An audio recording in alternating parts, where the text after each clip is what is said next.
لا إله إلا الله محمد رسول الله. Bismillahirrahmanirrahim. Assalamualaikum warahmatullahi wabarakatuh. Alhamdulillahilladzi arsala rasulahu bil huda wa dinil haqqi wa yudhhirahu ala dini kullihi wa kafa billahi alima. Asyhadu an la ilaha illallah wahdahu la syarika lah wa asyhadu anna sayyidina Muhammadan abduhu wa rasuluh.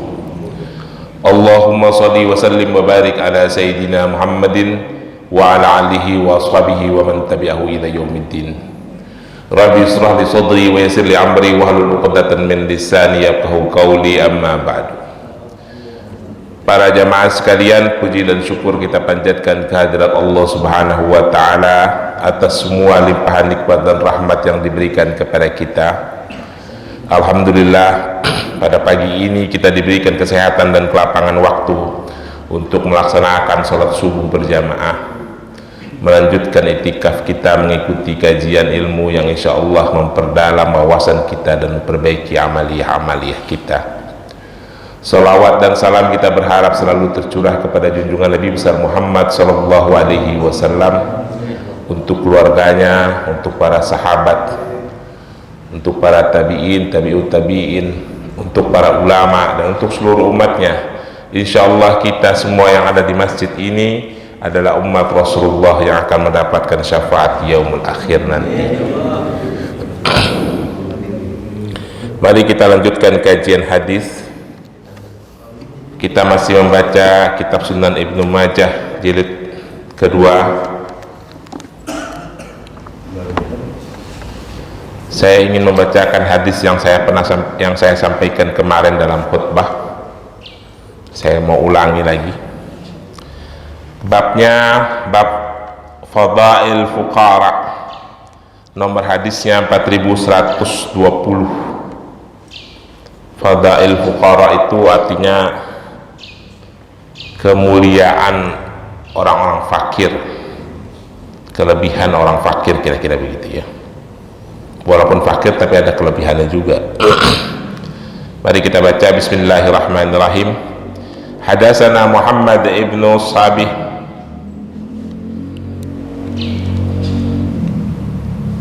hadatsana Ubaid ibnu Aziz ibnu Abi Hazim hadatsani Abi an Sahal ibnu Sa'id as-Sa'idi qala mara ala Rasulullah sallallahu alaihi wasallam rajul faqala Nabi sallallahu alaihi wasallam ma taquluna fi hadzal rajul qalu ra'aika fi hadza taqulu hadza min asrafin nas hadza huriyun in khataba ayukhattaba wa in syafa'a ayushaffa'a wa in qala ayusma'a li qaumihi.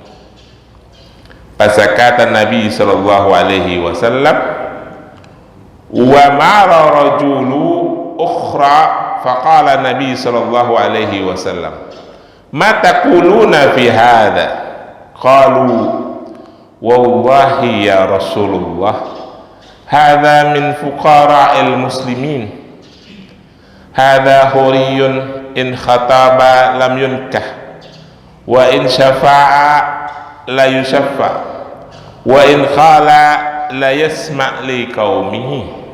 Faqala Nabi sallallahu alaihi wasallam la hadha khairu min mil'il ardi mithla hadha. Jadi begini kira-kira artinya, saya pernah sampaikan kemarin.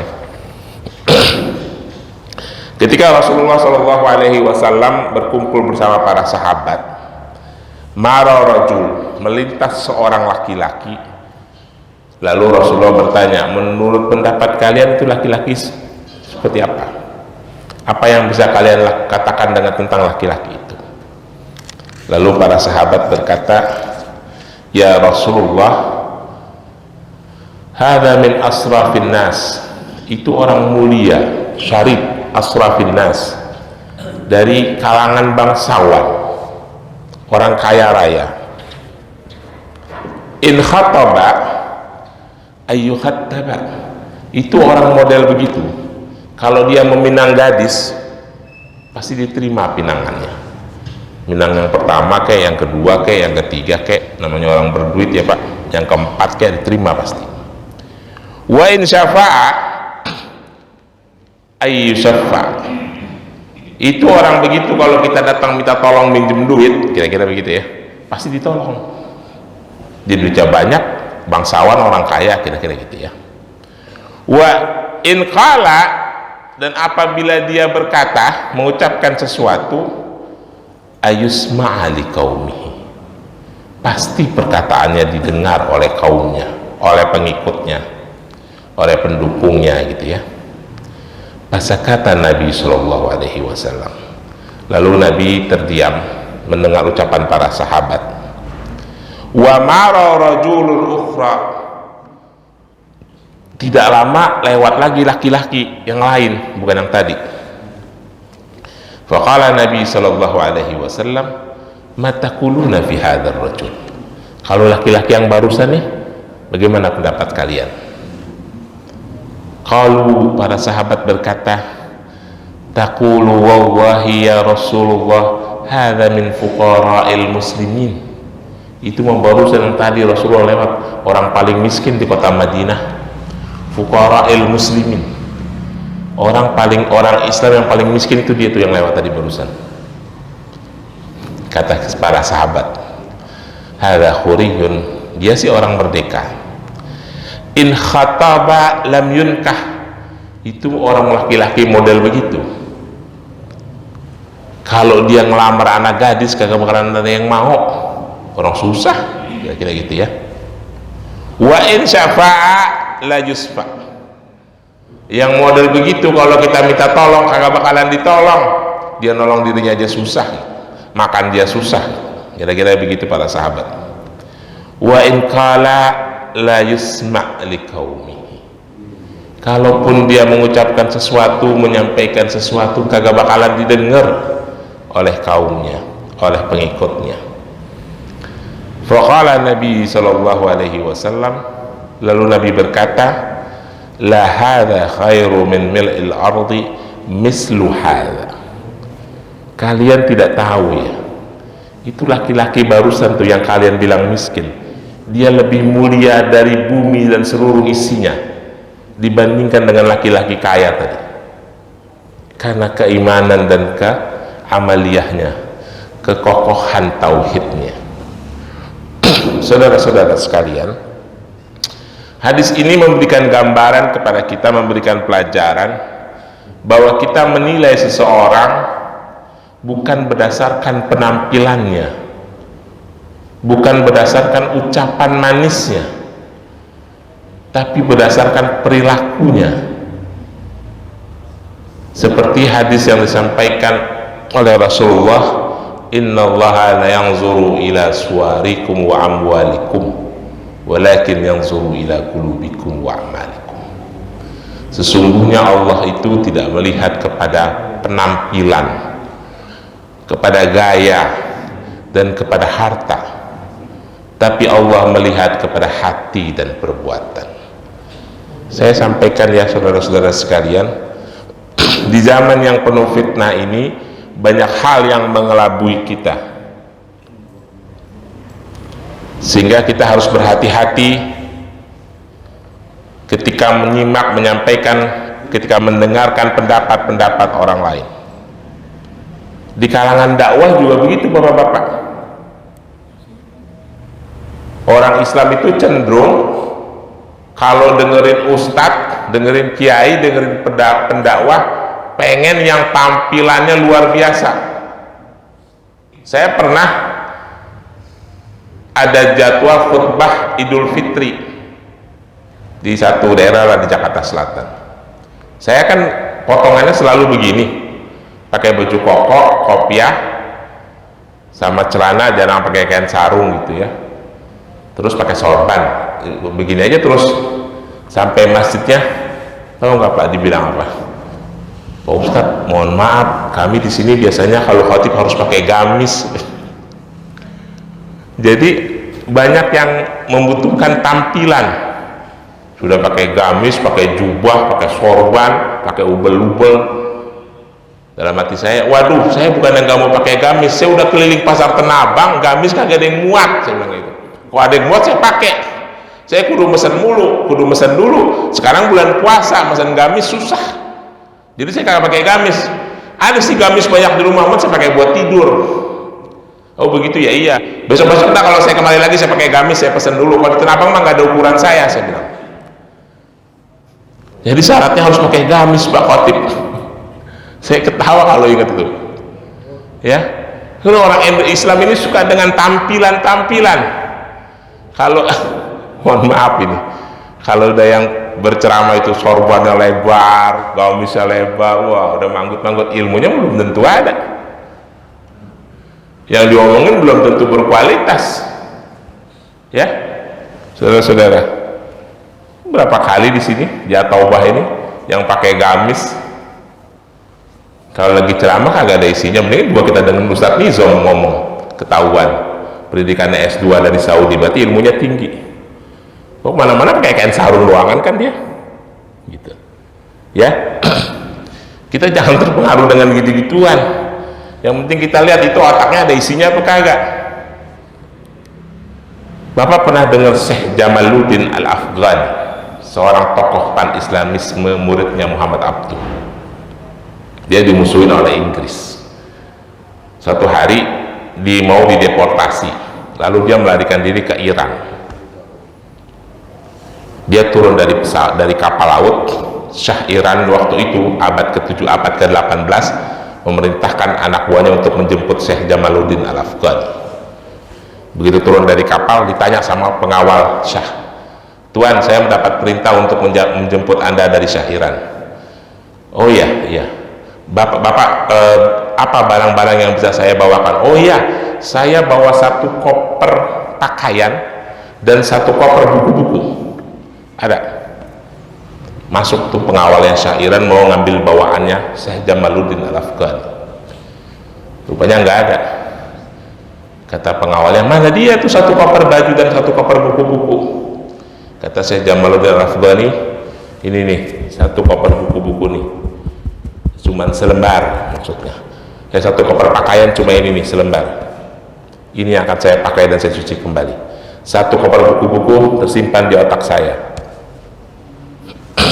Ya, itu Syekh Jamaluddin Al-Afghani, kalau Bapak baca nanti bukunya, itu seorang tokoh pergerakan Islam yang menentang penjajahan Inggris di seluruh negara-negara Islam. Dia sempat ingin datang ke Indonesia, tapi dihalang-halangi oleh penjajah Belanda. Jadi kita jangan terkecoh dengan tampilan, saudara-saudara. Sayang di stop ya, kalau nggak saya mau cerita lebih panjang. Ya udah nggak apa-apa, kira-kira begitulah ya. Jadi Allah itu tidak melihat kepada harta kekayaan seorang, tapi melihat kepada perilaku dan perbuatannya. Saya kira begitu. Kita lanjutkan pada hadis yang berikutnya. Hadis nomor 4121. Hadatsana Ubaidillah ibnu Yusuf an Jabir, hadatsana Hamad ibnu Isa, hadatsana Musa ibnu Ubaidah, akhbarani Qasim ibnu Mihran an Imran ibnu Husain qala qala Rasulullah sallallahu alaihi wasallam, innallaha yuhibbu abdahu al-mu'minin faqiran wa muta'affa abba ila iyali. Ini penting ya Bapak-bapak sekalian, karena kita lagi ngomongin orang fakir. Allah bilang begini, innallaha yuhibbu abdahu, sesungguhnya Allah menyukai hambanya al-mu'minin, yang beriman, wa faqiran, dan dia fakir, muta'affa, orang mukmin, orang beriman yang fakir dan menjaga kehormatannya, itu adalah hamba Allah yang disukai oleh Allah. Jangan lantaran kita susah kita mencela harkat dan martabat diri kita sendiri, mencari rizki dengan cara yang tidak halal. Itu namanya mencela diri kita sendiri. Kita berusaha untuk mengejar ridha Allah dengan cara yang halal, itu artinya kita menjaga kehormatan diri kita. Ya, saya pernah menyampaikan dalam majelis ini juga, pada suatu hari Rasulullah Shallallahu Alaihi Wasallam dihampiri oleh malaikat Jibril. Rasulullah bilang begini, Inna ruhul kudus nafasa fi ra'i. Sesungguhnya malaikat Jibril menyampaikan atau membisikkan sesuatu kepadaku. Penyampaiannya adalah seseorang hamba tidak akan dimatikan sampai dicukupkan semua hak rezekinya. Inna hamda la tamuta hatta tastakmila rizquha. Sesungguhnya seorang hamba itu tidak akan dimatikan sampai dicukupkan semua hak rezekinya. Jadi jangan pernah khawatir, Pak. Rezeki kita itu udah pasti disediakan oleh Allah. Kita tidak perlu mencari jalan yang tidak benar. Maka Rasulullah melanjutkan kata-katanya, wajib fattaqullaha wajmilu fi talabi. Maka selalu bertakwalah kalian kepada Allah dan wajmilu fi talabi. Perbaguslah cara kalian mencari rezeki. Karena kita udah punya jatah. Jangan sampai gara-gara rezeki kita tertahan, kita bermaksiat kepada Allah, karena Allah itu tidak suka kita mengambil fadilah darinya dengan cara mengingkari syariatnya. Wala istibta'a rizqa an tadlubuhu bima'asillah. Jangan gara-gara rezeki kita tertahan, kita menjadi bermaksiat kepada Allah. Ya. Jadi orang mukmin yang miskin, yang menjaga harga dirinya, itu sangat disukai oleh Allah. Jangan kita udah susah berbuat maksiat mulu kepada Allah, tambah susah hidup kita. Udah susah di dunia, susah juga di akhirat. Kira-kira itu hadisnya. Kita lanjutkan lagi pada hadis berikutnya, hadis nomor 4122. Hadatsana Abu Bakar ibnu Abi Syaibah, hadatsana Muhammad ibnu Bisrin, an Muhammad ibnu Umar, an Abi Salamah, an Abi Hurairah radhiyallahu an qala Rasulullah sallallahu alaihi wasallam, yadkhulul fuqara'il mu'minin dul jannah qabla aghniyaihi binisfin yaumin khamsami'atin ammin. Ini penting ya Pak. Yadkhulul fuqara'il mu'minin jannah, orang-orang miskin dari kalangan orang-orang beriman, fuqara'il mu'minin, yadkhulul jannah qabla aghniyaihi, sebelum dia masuk ke dalam surga melebihi orang-orang kaya di kalangan mereka binisbin yaumin. Jadi kata Rasulullah, orang-orang miskin yang beriman akan masuk surga lebih dahulu daripada orang-orang kaya, kira-kira jaraknya setengah hari. Binisbin yaumin. Tetapi binisbin yaumin itu khamsimi'atin ammin, itu kira-kira kalau di dunia ukurannya 500 tahun. Jadi beruntunglah yang merasa miskin menurut hadis ini. Orang miskin yang beriman akan masuk surga lebih dahulu dibanding orang-orang kaya, jaraknya kira-kira lebih dahulu setengah hari. Tetapi setengah hari di akhirat itu kira-kira 500 tahun di dunia. Ya. Jadi yang merasa miskin kalau dia beriman masuk surga lebih dahulu, nggak usah khawatir. Tapi ntar ada hadis lain yang menguatkan. Bapak-bapak sekalian, masalah Ini dalam hadis-hadis banyak sekali ungkapan 500 tahun setengah hari di dunia sama dengan 500 tahun di akhirat. Itu bukan perkara gaib ya Pak, itu perkara sains. Kenapa bisa begitu? Karena perbedaannya jauh, karena itu permasalahan perbedaan luasan dimensi. Bapak mengerti tidak surga itu posisinya ada di mana? Menurut surat An-Najm, surga itu posisinya di sisi Sidratul Muntaha. Inda Sidratil Muntaha indaha Jannatul Ma'wa. Kalimatnya begitu. Surga itu ada di mana? Ada di sisi Sidratul Muntaha. Disitulah surga.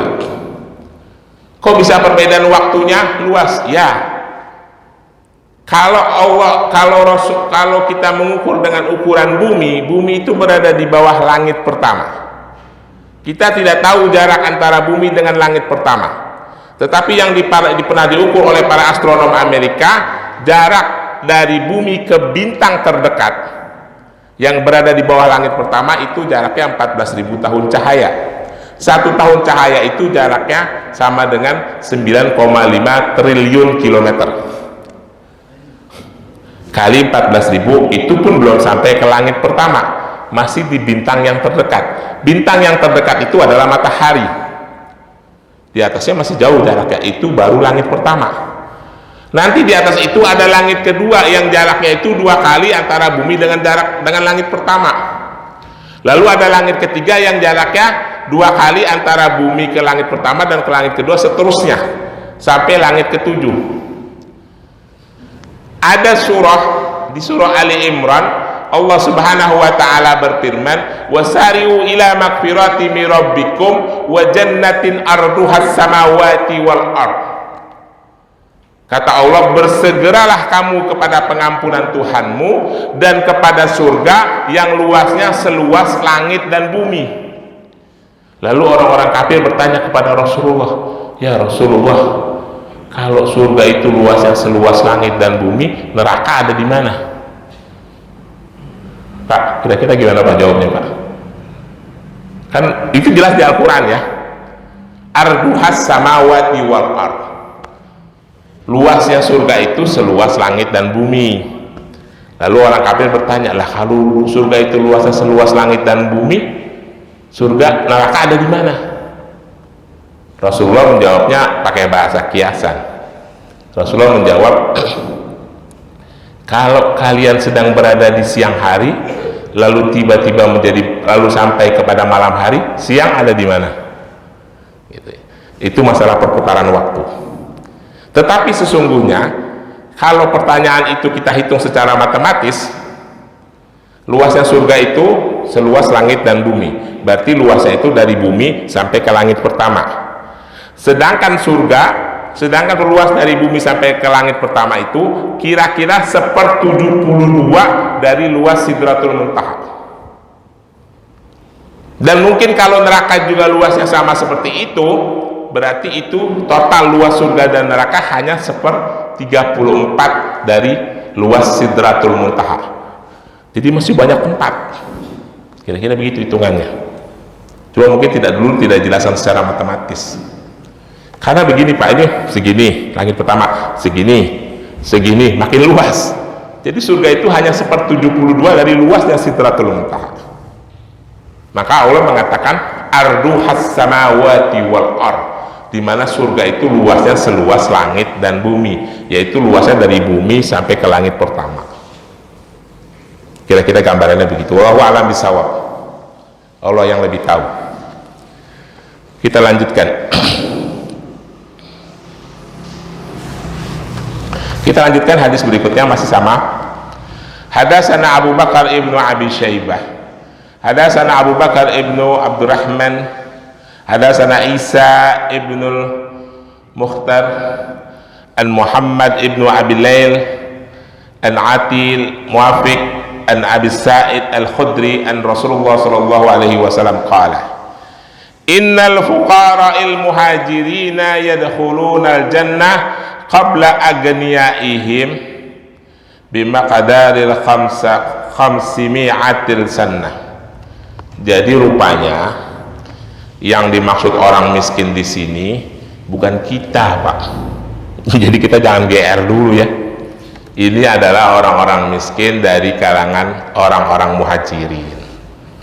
Jadi pernah orang-orang miskin dari kalangan muhajirin yang hijrah bersama Rasulullah, mereka menghadap Rasulullah SAW. Mereka memprotes bahwa orang-orang kaya dari kalangan muhajirin banyak mendapatkan kemuliaan. Lalu Rasulullah berkata, kalian juga mulia, kalian gak usah khawatir, sama mulianya. Bahkan kalian akan memasuki surga lebih dahulu daripada orang-orang kaya, jaraknya 500 tahun atau setengah hari di akhirat. Begitu. Jadi ini dikhususkan kepada orang-orang miskin dari kalangan muhajirin. Ini hadisnya. Hadatsana Ishaq ibnu Mansur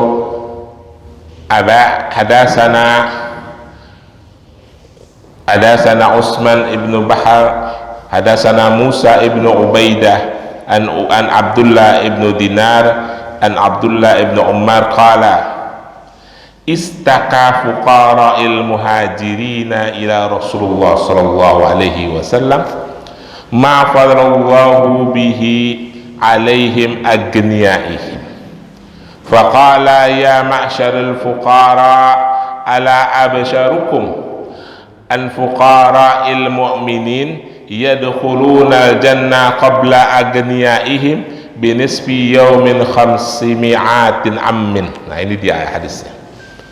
Istaka fuqara'il muhajirina ila Rasulullah sallallahu alaihi wasallam ma fadallahu bihi alaihim agniyaihim.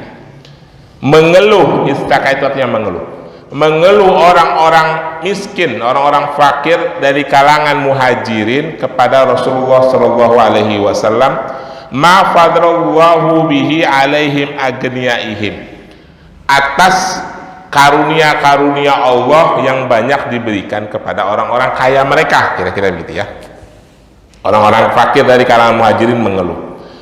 Faqala, maka Rasulullah berkata, ya ma'syaral fuqara, wahai orang-orang fakir, ala absyarukum, aku ingin memberikan kabar gembira kepada kalian, anal fuqara'il mu'minin yadkhulunal jannah qabla agniyaihim binisbin yaumin 500 ammin.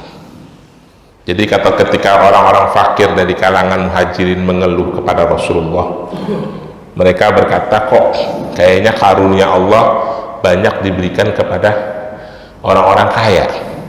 Maka Rasulullah menghibur mereka dengan mengatakan, ya ma'syaral fuqara ala absyarukum an fuqara'il mu'minin tadkhulul jannah qabla agniyaihim binisbin yaumin 500 ammin.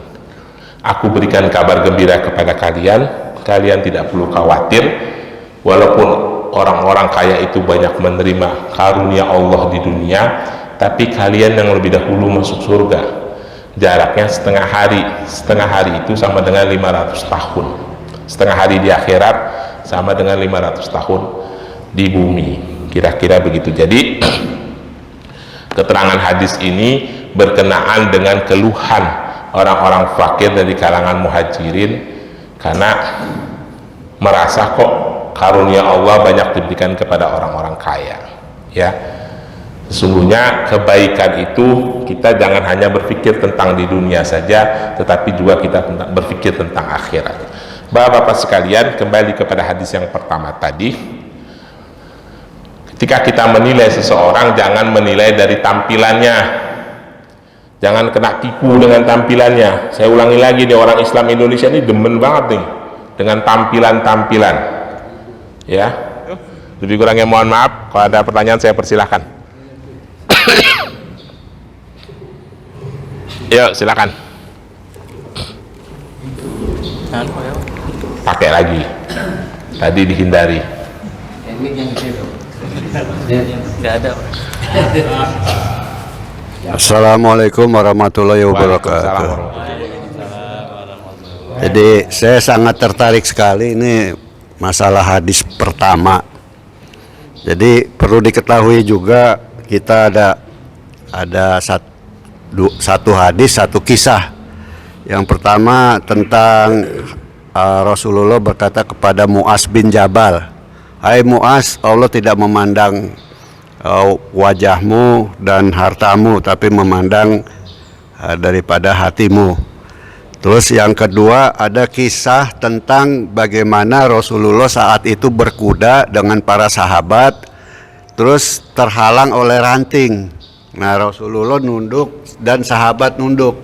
Ketika sahabat lewat situ dan rantingnya itu sudah tidak ada, nah sahabat itu tetap menunduk. Jadi apa yang dilihat sahabat itu adalah dia melakukannya, gitulah.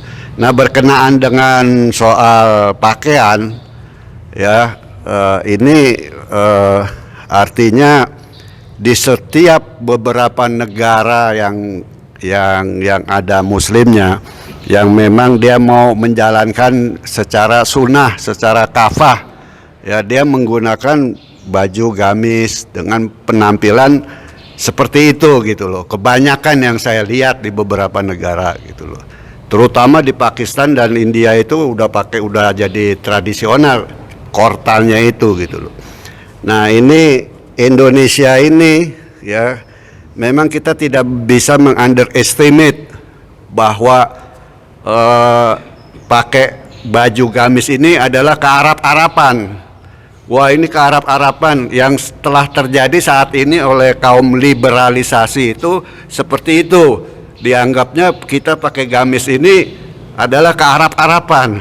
Jadi yang dilihat ini adalah penampilan yang kearab-arapan. Jadi itu hanya awalnya penampilan, akhirnya akidah lama-lama seperti Islam Nusantara. Nah, Islam Nusantara juga pakai cara belangkon, cara pakai seperti Gus, adalah yang menggunakan belangkon gitu loh. Tapi lama-lama akidahnya, bahkan sekarang ini akidahnya udah melenceng gitu loh, pakai belangkon ya kan.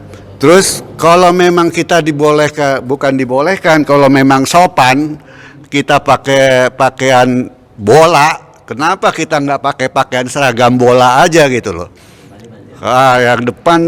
Yang depan pakai kesebelasan mana, yang belakang kesebelasan mana. Nah, ini yang saya tanyakan, sunnahnya Rasulullah ini apakah tidak terpakai secara penampilan gitu loh. Makanya Habib ini kenapa dia pakai baju-baju seperti itu, karena dia mengikuti juriatnya seperti itu. Jadi sunnah gitu loh. Jadi memang kalau kita nggak bisa melakukan sesuatu sunnah, jadi jangan dihilangkan, maksud saya sunnahnya itu gitu loh.